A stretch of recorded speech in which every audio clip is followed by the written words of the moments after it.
બોરસદ સત્યાગ્રહની વિગત જોઈએ તો આ સત્યાગ્રહ 1923-24 દરમિયાન થયો હતો। આ સત્યાગ્રહ થવાનું કારણ જોઈએ તો બે અલગ કારણો અલગ અલગ પુસ્તકોમાં જોવા મળે છે।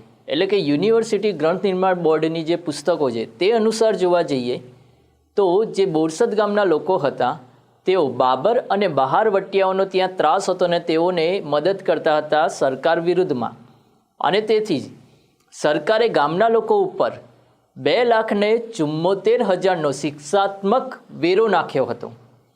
હવે બીજી બાજુ જોવા જઈએ તો આપણા 12મા સુધીની જે ચોપડીઓ છે, જે આપણા ગુજરાત ગવર્મેન્ટની જ બુક્સ છે, તેની અંદર એવી વિગત આપી છે કે આણંદ અને બોરસદના ગામના લોકો હતા તેમની ઉપર બહારવટિયાઓનો ત્રાસ હતો। એટલે બહારવટિયાઓનો ઉલ્લેખ ત્યાં એવી રીતે કરવામાં આવ્યો છે કે જે ગામના લોકો હતા તેમને લૂંટવામાં આવતા હતા, તેમનો પાક લઈ જવામાં આવતા હતા। એટલે બહારવટિયા એટલે એક ડાકુ તરીકે આપણે ઓળખી શકાય।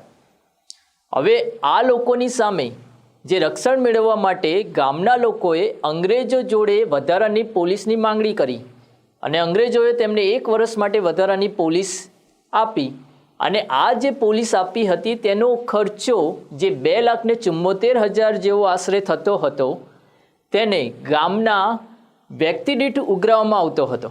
અને ગામના વ્યક્તિ દીઠ આ જે વેરો હતો તે 2.5 રૂપિયા વેરો ઉઘરાવવામાં આવતો હતો। ખાસ આ યાદ રાખજો કે આ વેરો કેટલો હતો તો 2.5 રૂપિયા, અને આ વેરાને હેડિયા વેરો તરીકે પણ ઓળખવામાં આવે છે।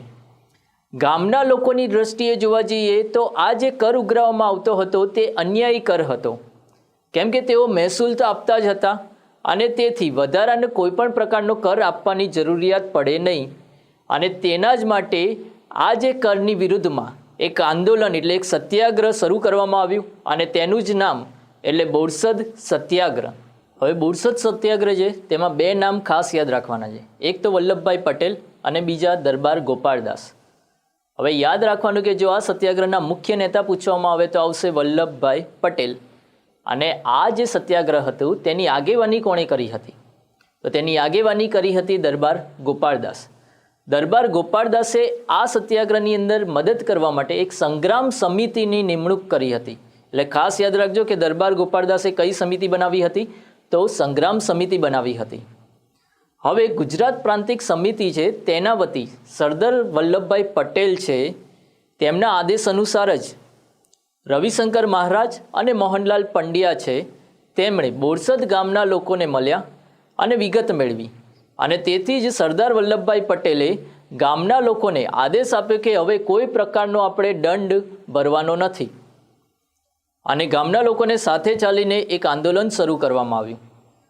હવે બનતું એવું હતું કે જ્યારે અંગ્રેજ અમલદારો ગામની અંદર કર વસૂલ કરવા માટે આવતા હતા તો તે પહેલાં જ ગામના યુવાનો હતા તેમને ઢોલ નગારા સાથે ગામની પાદરે એટલે 1 કિલોમીટર જેવો રસ્તો હોય જ તેની પહેલાં જે ઝાડ હોય એ ઝાડની ઉપર બેસાડવામાં આવતા હતા, અને જેવા અંગ્રેજ અધિકારીઓ ગામની અંદર એન્ટ્રી જ લે તે જ સમયે આ યુવાનો એ ઢોલ નગારા વગાડવા લાગતા હતા, અને આનો અવાજ સાંભળીને જ જે ગામના લોકો હતા તેઓ પોતાના ઘરની અંદર છુપાઈ જતા હતા અને ઘરની બહાર તાળું મારી દેતા હતા।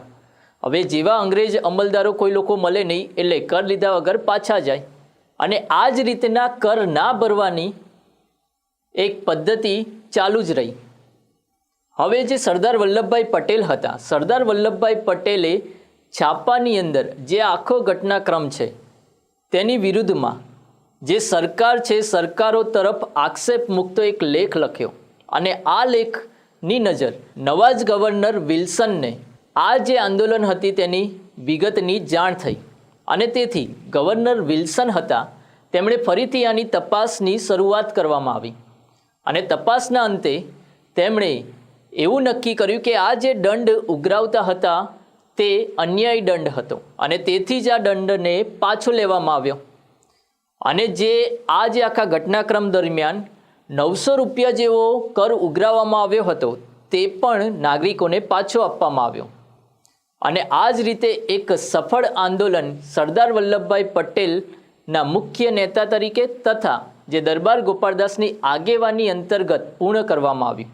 હવે ખાસ પ્રશ્ન યાદ રાખવાનો છે કે બોરસદ સત્યાગ્રહ છે, આ બોરસદ સત્યાગ્રહ દરમિયાન સરદાર વલ્લભભાઈ પટેલને કયું ઉપનામ મળ્યું હતું? હવે યાદ રાખજો, આની અંદર સરદાર નામ ના લખીને આવતા. સરદાર નામ તો વલ્લભભાઈ પટેલને બારડોલી સત્યાગ્રહ દરમિયાન મળ્યું હતું. આપણે વાત કરી કે બોરસદ સત્યાગ્રહ દરમિયાન સરદાર વલ્લભભાઈ પટેલને કયું ઉપનામ મળ્યું હતું? ખાસ યાદ રાખવાનું કે તે ઉપનામ એટલે બોરસદનો સૂબો. આ બોરસદના સૂબા તરીકે તેઓ જાણીતા બન્યા હતા.